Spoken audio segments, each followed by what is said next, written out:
À l'intérieur de la Complete, les banques reproduisant les instruments classiques nous permettant de reconstituer un orchestre symphonique pour faire de la musique de film par exemple, toutes ces banques sont à l'intérieur de Contact. Tout d'abord, voici un dessin représentant les familles d'instruments qui sont joués dans l'orchestre symphonique. Nous avons 4 familles. Tout d'abord, les cordes, la famille du violon.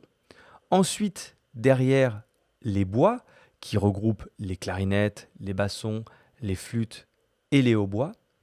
Ensuite, la famille des cuivres avec les trompettes, les trombones, les tubas et les cordes d'harmonie. Ensuite vient la 4e famille, les percussions.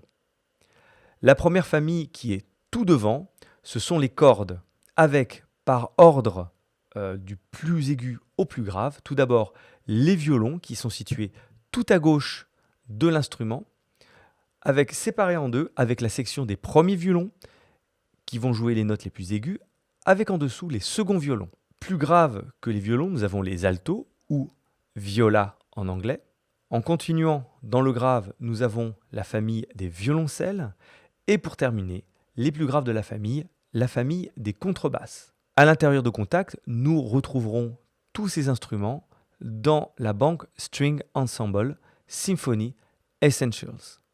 Quand j'ouvre l'onglet, nous avons les basses, cello, les violoncelles, viola, les altis, violon 1, violon 2. Et pour nous permettre de travailler plus facilement, nous avons une banque composite appelée String Ensemble Essentials qui va simplement répartir sur le clavier, elle est ouverte ici, du plus grave au plus aigu en respectant les codes de couleur, les contrebasses, ensuite les violoncelles, encore une octave plus haut envers les altis ou viola, et enfin, sur tout le haut de la tessiture, les violons. Et le plus aigu, encore une octave plus haut.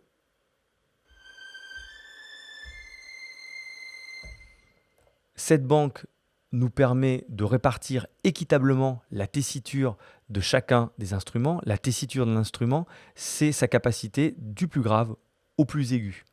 Donc la tessiture des contrebasses en rouge est évidemment un peu plus haute, mais Native Instruments a réparti chaque tessiture pour pouvoir couvrir l'ensemble du piano du plus grave au plus aigu. Dans un premier temps, nous utiliserons cette banque pour écrire les parties de cordes et ensuite nous pourrons les reporter instrument par instrument en fonction des tessitures réelles de chaque instrument dans les banques séparées. C'est pour ça que j'ai un premier setup qui s'appelle String Ensemble avec une instance de Contact avec ce setup qui va me permettre de l'utiliser au moment de l'écriture et de l'arrangement de ma musique.